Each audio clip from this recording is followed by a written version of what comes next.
at magandang araw sa inyong lahat. Ngayon naman, tuturuan ko kayo kung paano gumuhit ng isang balahibo. Kaya tara, simulan na natin. Sa pagguhit ng balahibo, magsisimula tayo sa pagguhit ng isang patayo o bahagyang baluktot na linya. Ito ang magiging axis o gitnang bahagi ng balahibo. Tinatawag na shaft o quill. Siguraduhin maayos ang kurba na linya para magmukhang natural.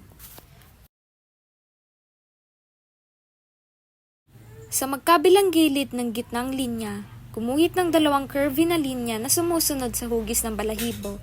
Ang mga ito ay dapat magmula sa itaas at magtagpo sa mga mababang bahagi ng balahibo, kung saan ito ay mas makipot.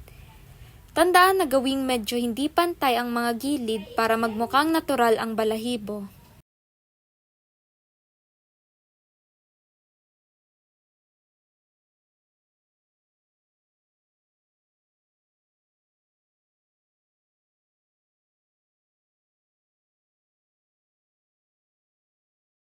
Magsimulang magdagdag ng mga maliliit na detalye.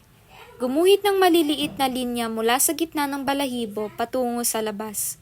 Ito ay magsisilbing mga individual na mga hibla o balahibo.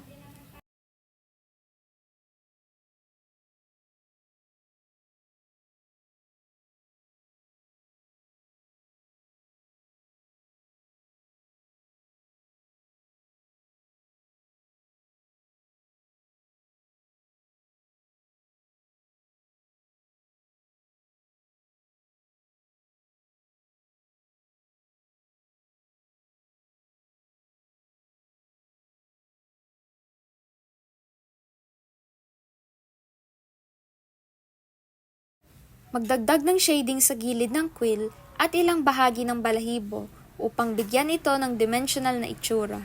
Mas magaan ang shading sa mga gilid at mas madilim sa gitna.